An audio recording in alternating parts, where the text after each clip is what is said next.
Hello everyone, welcome to study 82 point. दोस्तों, पर्यावरण अध्ययन के मैंने इंपॉर्टेंट क्वेश्चन लेके आया हूँ और ये मेरा पार्ट 2 है। जिन्होंने पार्ट 1 नहीं देखा है, इस वीडियो के डिस्क्रिप्शन में उसकी लिंक दे दूंगा, आप वहाँ से उस वीडियो को देख सकते हैं।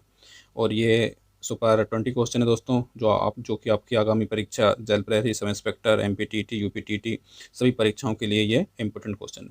तो शुरू करते हैं। Question number first. Question number first ये रहा आपकी स्क्रीन पर। निम्नलिखित में से कौन सी गैस ग्रीन हाउस गैसें हैं?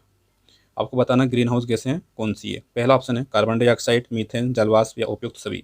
तो दोस्तों, ग्रीन हाउस गैसें हैं वो उपयुक्त सभी है। चारों ग्रीन हाउस गैसें हैं। और भी होती है, जैसे कि कार्बन डाइऑक्साइड, मीथेन, जलवाष्प तो होती है। इसके अलावा मीथेन, फ्लोरोकार्बन, नाइट्रस ऑक्साइड जिसका रासायनिक सूत्र होता है N2O, और ओजोन जिसका रासायनिक सूत्र होता है O3। तो आई होप आपको क्लियर हुआ होगा। निम्न कौन सी गैस ग्रीन हाउस है? उपयुक्त सभी। ऑप्शन 4 इसका राइट आंसर हो जाएगा। दोस्तों, बात करते हैं क्वेश्चन नंबर 2 की। क्वेश्चन नंबर 2 ये रहा आपकी स्क्रीन पर।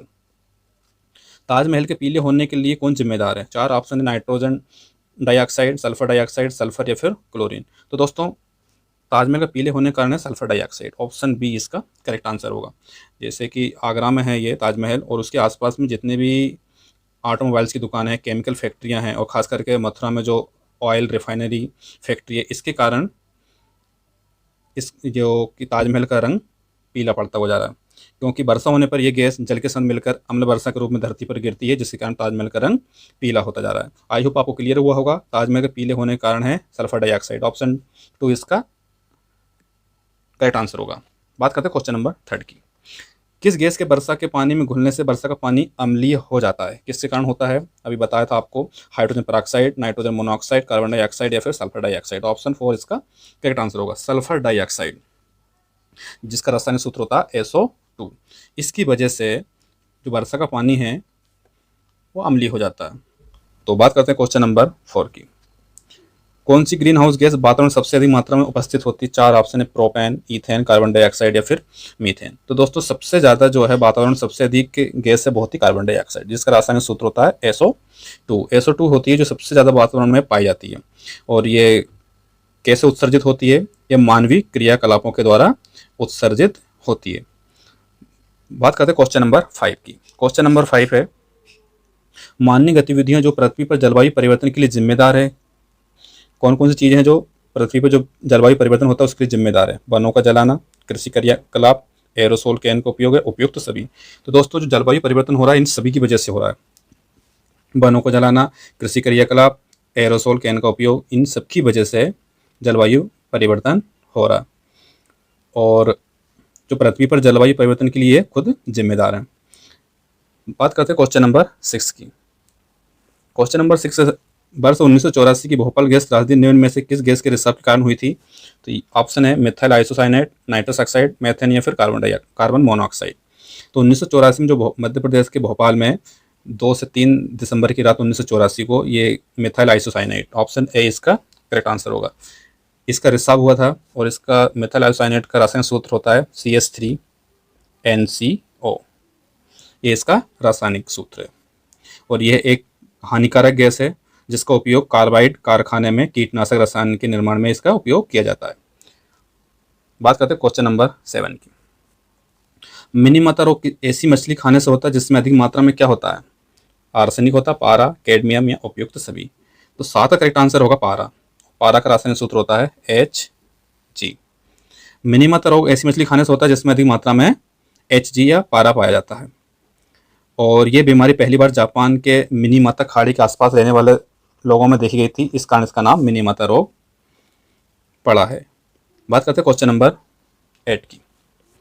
ओजोन परत का अधिकतम ह्रास निम्न में से किस पर हुआ है? सबसे ज़्यादा ह्रास हुआ है कौन से ध्रुव पर हुआ? उत्तरी ध्रुव, दक्षिण ध्रुव, भूमध्य रेखा या उपयुक्त में से कोई नहीं। तो दोस्तों, ओजोन परत का जो ह्रास हुआ है सबसे ज़्यादा वो हुआ दक्षिण ध्रुव पर।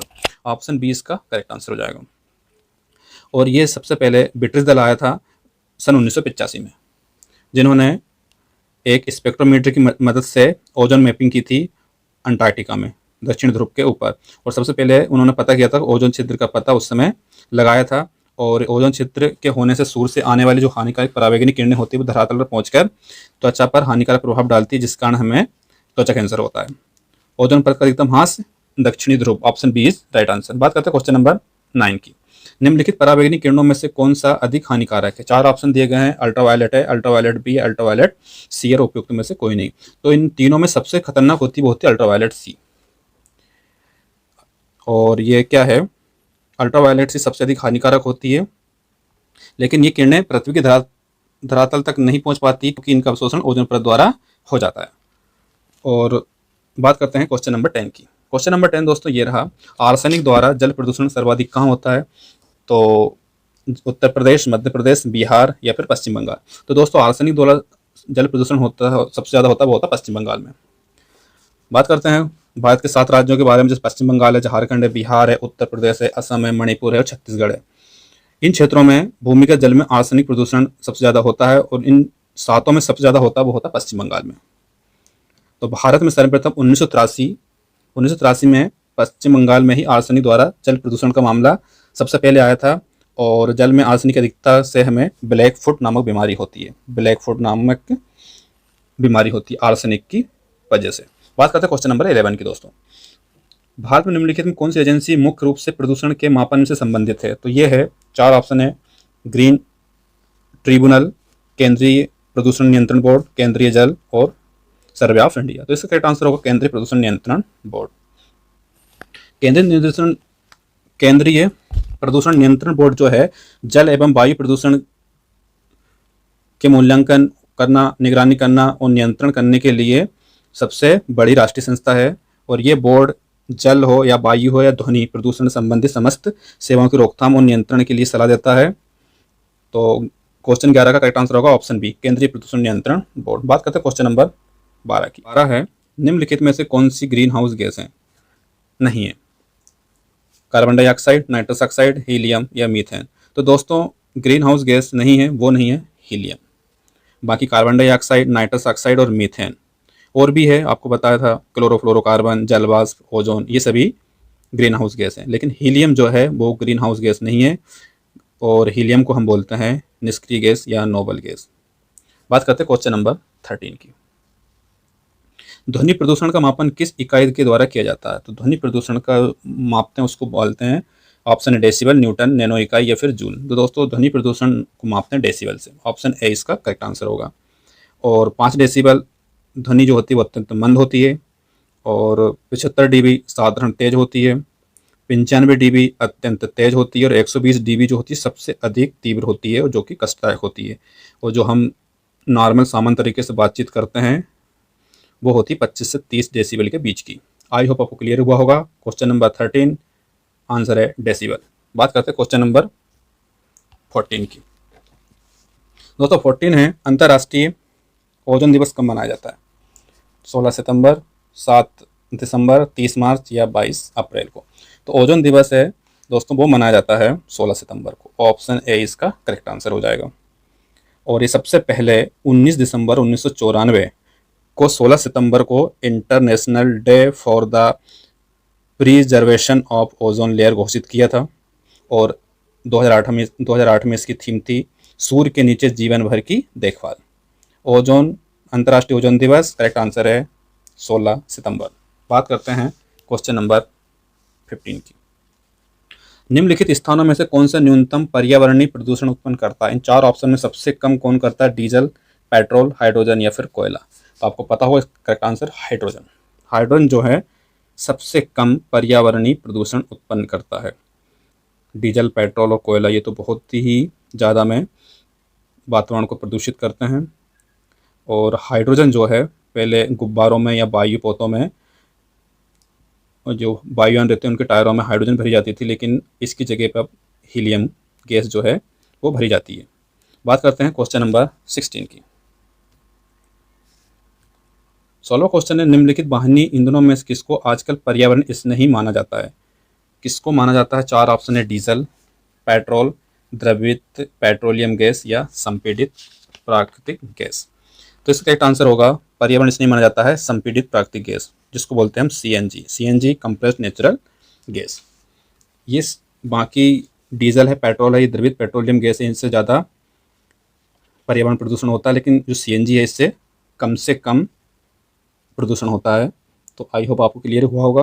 पर्यावरण स्नेही माना जाता है सीएनजी, संपीड़ित प्राकृतिक गैस। बात करते हैं क्वेश्चन नंबर 17 की। ग्रीन मफलर संबंधित है। ग्रीन मफलर मृदा प्रदूषण से, वायु प्रदूषण से, ध्वनि प्रदूषण से या जल प्रदूषण से। तो ग्रीन मफलर होते हैं वो होते हैं ध्वनि प्रदूषण से। क्या होते हैं ये? आपने देखा होगा बड़े बड़े शहरों में जहाँ पर आबादी ज़्यादा है, सड़क के किनारे पेड़ लगे होते हैं, औद्योगिक क्षेत्र हो और जो रिहायशी इलाकों में 4 से पंक्तियों में वृक्षारोपण होता है, जिससे क्या होता है जो ध्वनि निकलती है वायु इनसे क्या बोलते हैं वाहनों से, वो प्रदूषण को कम करने की एक तकनीक होती है, ताकि घने पेड़ जो होती है ध्वनि प्रदूषण को कम कर सके, क्योंकि पेड़ ध्वनि को अवशोषित करते हैं और ये नागरिकों तक पहुंचने से रोकते हैं। ध्वनि प्रदूषण को नियंत्रित करने वाले ये हरे पौधे ही हमें ग्रीन मफलर कहलाते हैं। ऑप्शन 3 इसका राइट आंसर हो जाएगा, ग्रीन मफलर ध्वनि प्रदूषण।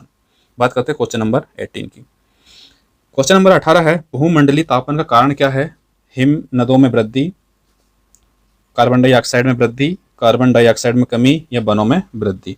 तो दोस्तों भूमंडलीय तापमान का कारण है वो है कार्बन डाइऑक्साइड में वृद्धि। ऑप्शन बी इसका करेक्ट आंसर हो जाएगा। और कार्बन डाइऑक्साइड CO2 की वृद्धि की वजह से भूमंडल का जो तापमान है वो बढ़ जाता है।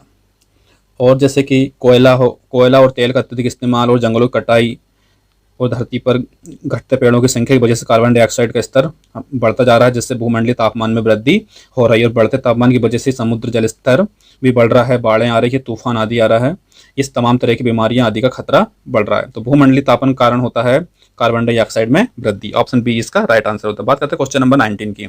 गंगा एक्शन प्लान को लाने का उद्देश्य निम्नलिखित में किस सुधार के लिए है? उसकी जल की गुणवत्ता के लिए, जल का वेग, जल की प्रचुरता या जल के तापमान से। तो गंगा एक्शन प्लान जो लाया गया था वो जल की गुणवत्ता के लिए लाया गया था। और दोस्तों ये लाया गया था 901.71 करोड़ रुपए BI इसमें खर्च किए थे। और ये राजीव गांधी द्वारा गंगा कार्य योजना का शुभारंभ किया गया था। तो गंगा एक्शन प्लान, जल की गुणवत्ता। बात करते हैं इस वीडियो का लास्ट क्वेश्चन। गैसीय अपशिष्ट हैं सब्जी व फलों के छिलके से, घरों की नालियों का गंदा पानी से, खेत खलिहानों से निकलने वाला कचरा या लकड़ी कोयला से जलने वाला धुआं। तो गैसीय अपशिष्ट है लकड़ी कोयला से जलने वाला धुआं, इसका करेक्ट आंसर हो जाएगा। जैसे कि लकड़ी कोयले से जलने से निकलने वाला धुआं है, कारखानों की चिमनी से निकलने वाला धुआं है, और परिवहन के साधनों से निकलने वाला धुआं, कूड़ा करकट एवं मरे हुए जीवों के सड़ने से निकलने वाली दुर्गंध, ये सभी गैसीय अपशिष्ट हैं। और जबकि सब्जी एवं फलों के छिलके, घरों की नालियों का गंदा पानी, खेत खलियों से निकलने वाला कचरा, ठोस अपशिष्ट और घरों की नालियों का गंदा पानी जल अपशिष्ट हैं, इनसे जल गंदा होता है। बाकी गैसीय अपशिष्ट सिर्फ लकड़ी कोयला जलने से होता है। तो आई होप आपको क्लियर हुआ होगा। गैसीय अपशिष्ट है लकड़ी कोयला और से जलने वाला धुआं। ऑप्शन डी इसका करेक्ट आंसर होगा। तो दोस्तों ये थे मेरे इंपॉर्टेंट 20 क्वेश्चन।